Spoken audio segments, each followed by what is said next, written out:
네, 박종훈의 경제한방. 오늘도 이 윤지호 이베스트 투자증권 리서치 센터장을 모시고요. 이번에는 아니 내년에 이렇게 호재가 많다는데 뭐 주가가 지금 조정을 받을 가능성 없지 않느냐. 더군다나 많은 개인 투자자들이 올해 뛰어들면서 굉장히 많은 장밋빛 전망들을 갖고 있거든요. 그러다 보니까 이 시점에서 한번 긴급 점검을 해보려고 합니다. 우선 첫 번째부터 이걸 좀 더 따져보고 싶은데요.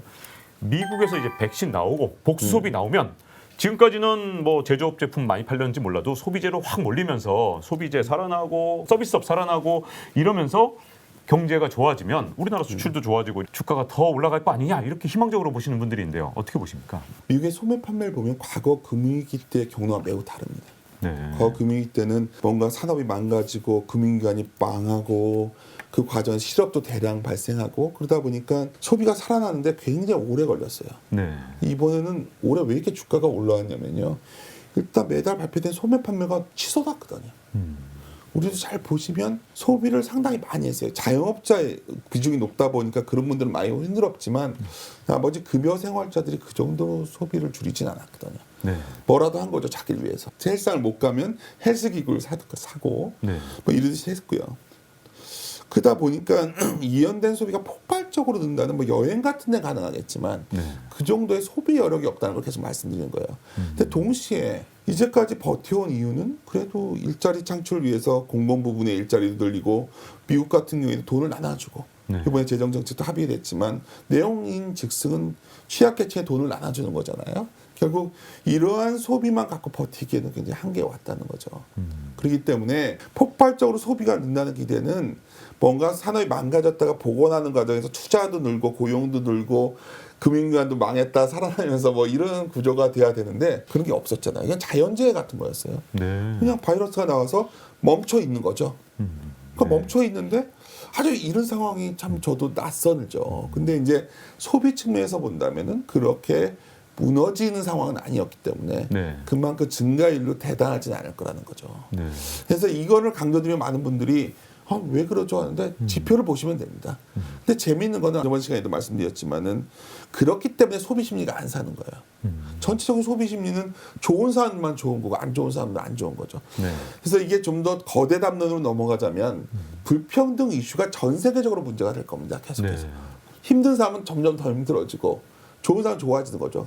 그런데 여기서 이제 하나 고민이 생겨요. 저는 물론 최근에 2020년에 여러 주린이 분들이 주시장에 좀 익숙치 않은 분들 들어와서 어떡하지 고민도 하다가 어쩌면 선택할 수 있는 카드가 없었던 거 아닐까요? 아, 부동산은 너무 올라 있는데 네. 착 보기에도 동물적 감각으로 앞으로 자산 현금의 돈값은 계속 별로일 것 같은데 네. 뭔가를 사야지만 자산을 갖고 있어야지만 내가 소득은 늘고 있지 않고 자산을 통해서 소득을 늘려야 된다는 그런 절박한 상황 속에서 자금이 들어왔고 이러한 구조가 결국 올해 시장을 우리나라만의 전세적으로 이끌었던 건데 그 구조도 또 안 바뀔 것 같단 말이에요. 그래서 결론적으로 이 말씀을 왜 드리냐면 PER로 보면 밸류에이션 비싸 보이지만 그러한 자금이 계속 들어와서 시장을 아래를 받쳐주고 있고 네. 반면에 위에의 어떤 전체적 기업 실적이라던가 우리가 펀더멘탈이라는 단어로 쓴다면 그거는 기대에 못 미치고 이게 충돌할 거라는 거예요. 계속 네. 2021년에는. 그러니까 매크로만 보시는 분들은 이거 무너져서 금융위기 오는 거 아니야? 버블 붕괴 아니야? 이 생각을 할 거고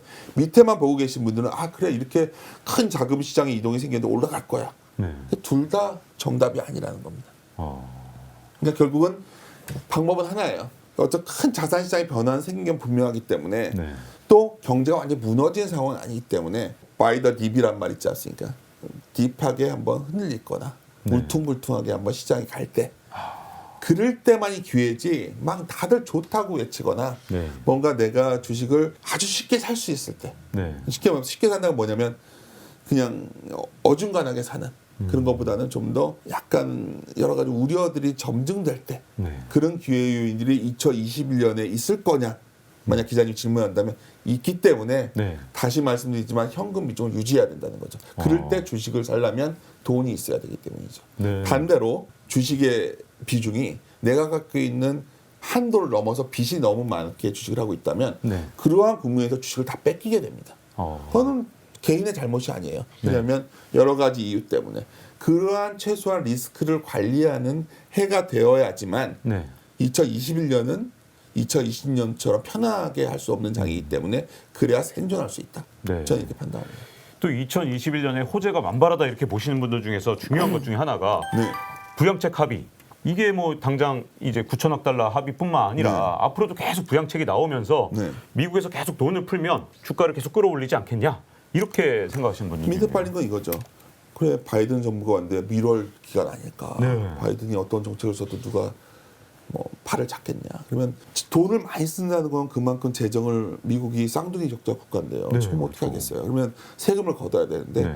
당장 논의 안 할 거다가 콩감돼요. 어. 그런 게 지금 기대감에 반영돼 있는 네네. 거예요. 그러니까 바이든이 법인세를 올린다고는 했지만 지금 못 올려. 못 올려. 네, 맞아요. 이거죠. 더군다나 상원도 심지어 공화당으로 갈 수 있기 때문에 그러면 법인세를 어떻게 올려? 이렇게 근데 생각하십니다. 아마 미국의 재정 적자가 커지면 우리가 과거 민주당 정부는 항상 두 가지 측면에서 우리가 기대감이 과잉되어 있어요 지금. 네. 첫째는 뭐냐면 트럼프는 막 중국이랑 싸웠는데 바이든이 되면은 미국이랑 좋게 지낼 거야. 네, 그런 기대도. 아시다시피 네. 바이든은 민주당이 어떤 정부냐. 우리나라가 참 무역으로 힘들었던 때가 항상 민주당 때입니다. 클린턴 때 우리나라 반덤핑 두드려 맞았었죠. 네, 네. 오바마 때도 그랬었죠. 왜 그런 정책을 쓰냐. 어떤 글로벌 무역기구를 통해서 압력을 가하거나 나자간 압력을 가하거든요. 트럼프는 그냥 중국만 때렸을 뿐이에요. 근데 네. 지금은 또 그것도 그래 녹록지 않고 두 번째 민주당은 기본적으로 균형 재정을 추구하는 민주당 때 되면 공화당 때에 비해서 공화당이 항상 재정을 방만하게 해놓으면 민주당이 항상 세금을 걷어가지고 재정을 좀 살려놨었어요. 그랬었죠. 네. 그렇기 때문에 이 시점에서 만약 민주당이 어느 시점에 그 논의가 시작될까도 매우 중요해요. 네. 그러니까 저는 내년에 미국이 당장 법인세를 올린다가 아니라 네. 어느 시점인가 분명히 논의가 시작될 거고요. 기대감이라는 거는 그때부터 반영할 겁니다. 네. 그러니까 제가 말씀드린 거는 올해 누가 뭐래도 기업이익이 좋아졌던 것 중에 하나는 미국은 세금이 낮았고 몇 년간 네. 자사주 많이 사고 뭐 이런 거 아니었어요. 네. 네.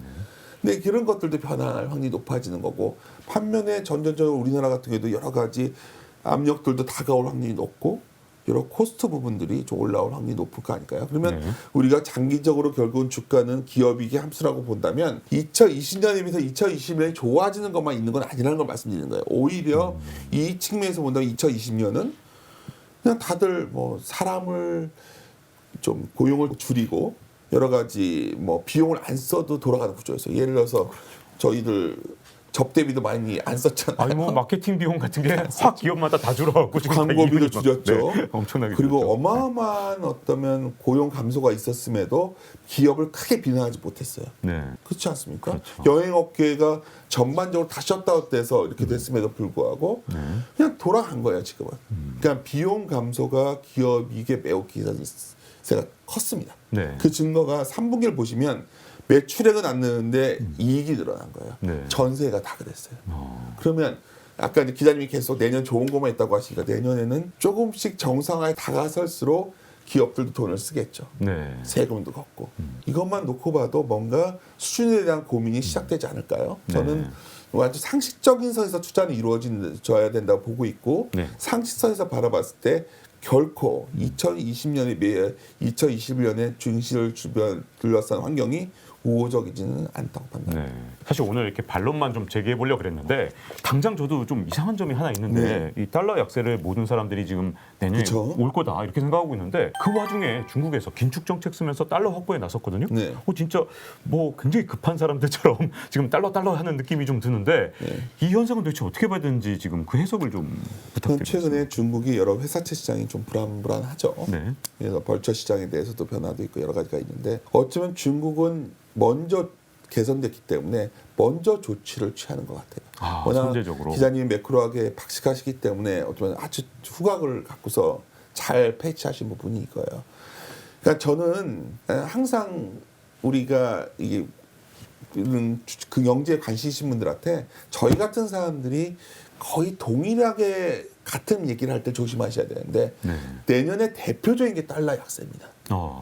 그렇죠. 모두가 지금 달러 약세 얘기해요. 달러 약세를 다 외치기 때문에 모든 자산이 올라가는 거예요. 달러를 줄여서 비트코인도 사고 뭐 그것도 다 사는 거예요. 네.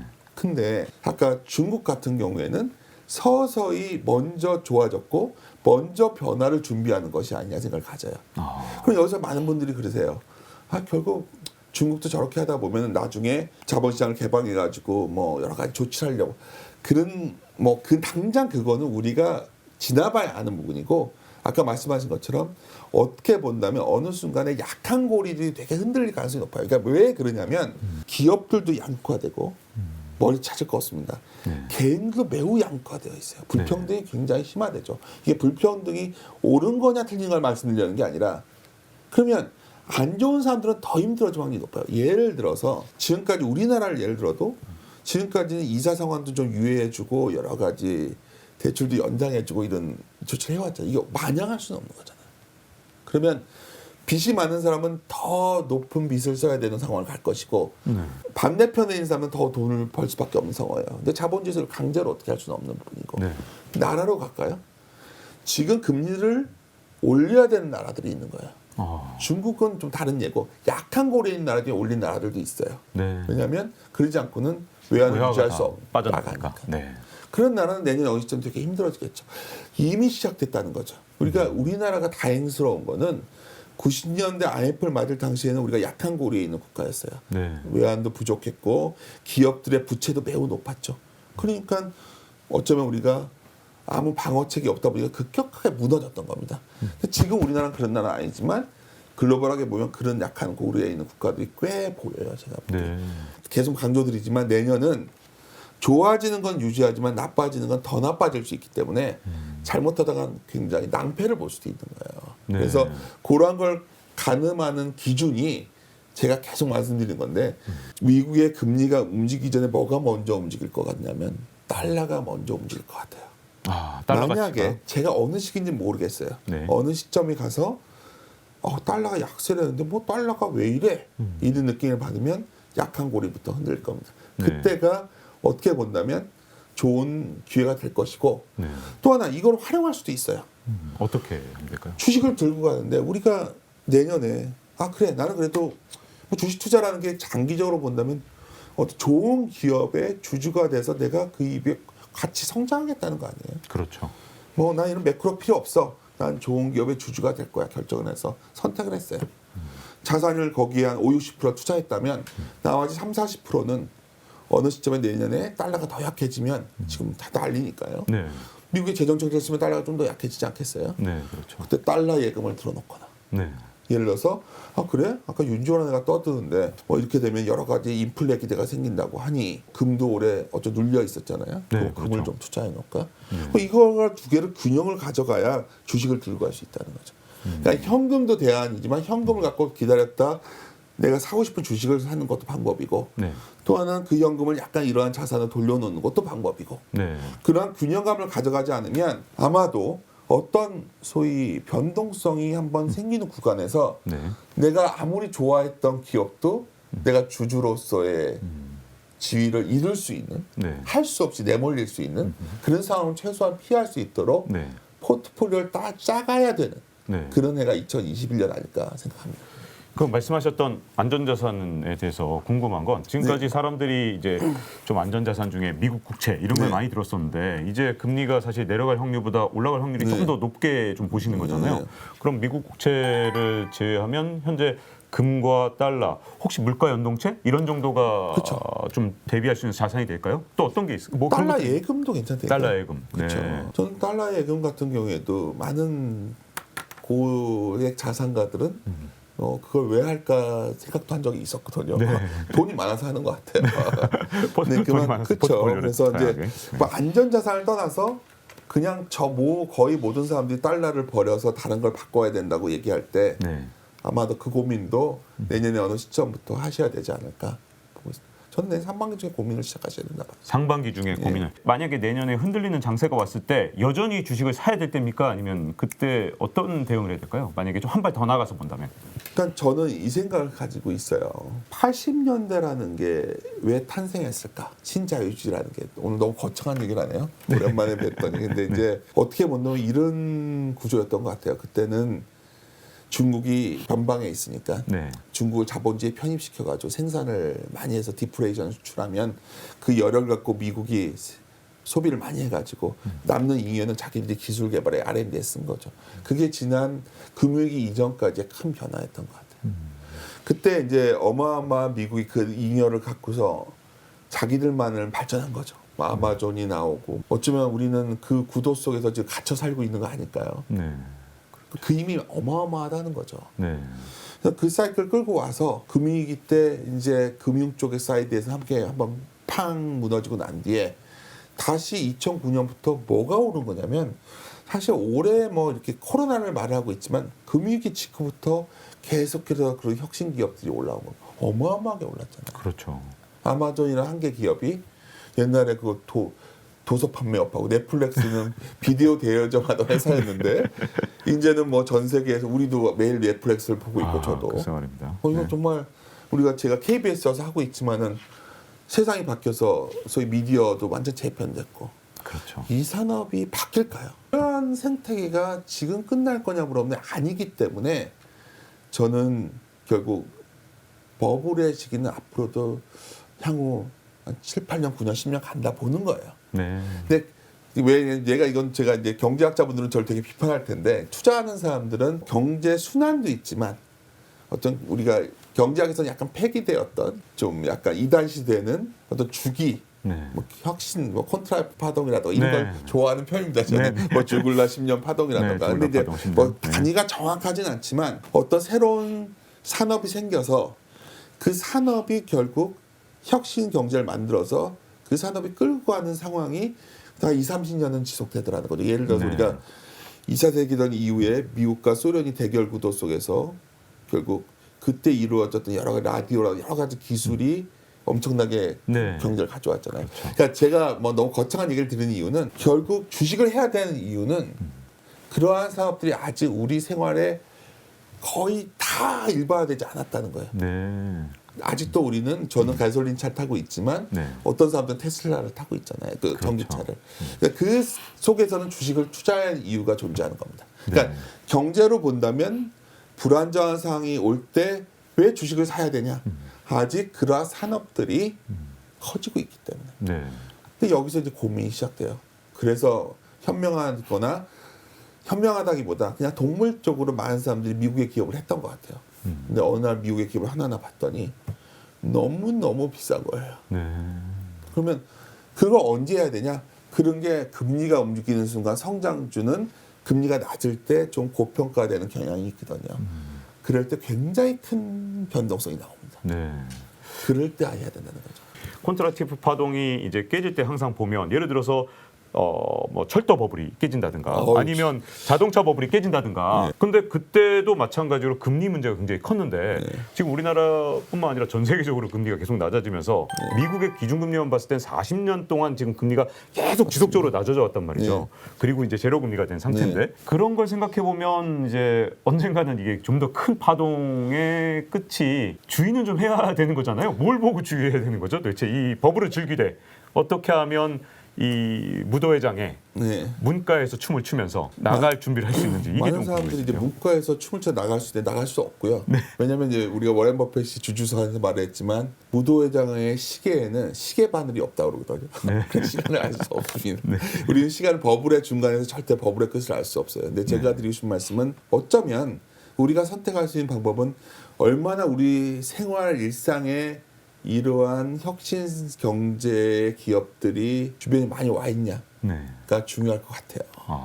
기자님과 저도 동일한 고민에 있다는 걸 알았어요. 뭐냐면 아까 제가 철도 버블에 깜짝 놀랐어요. 왜냐하면 사실 이러한 것들은 지적 유의가 아니라 어쩌면 이 버블을 끝을 알 수가 없다는 고민 때문에 많은 사람들이 이걸 매크로한 인디케이터로 많이 확인하려고 했는데 민스키 모멘텀 얘기하자면 민스키 같은 분들은 어떤 크게 보면 금융의 수출, 금융으로 파악을 했는데 이미 금융이 너무 거대화돼서 이제 그 시절보다 어마어마하지 않습니까? 그렇죠. 이제 아무도 못 건드려요. 이 금융을 잘못 건드렸다가는 그냥 무너져 버리니까. 제가 내린 결론은 뭐 여러 가지 이제 고민을 하다가 저도 책을 보고 데이터를 보다가 결국 얼마나 일반화되는 정도가 매우 중요한 것 같고 그런 측면에서 그나마 아직은 주식을 그런 기업들이 해야 된다고 생각이 들었던 거는 그래도 생산성을 올리기 위해서 많은 시도들이 혁신 경제에 도입되고 있다는 그게 부의 불평등을 가져올지언정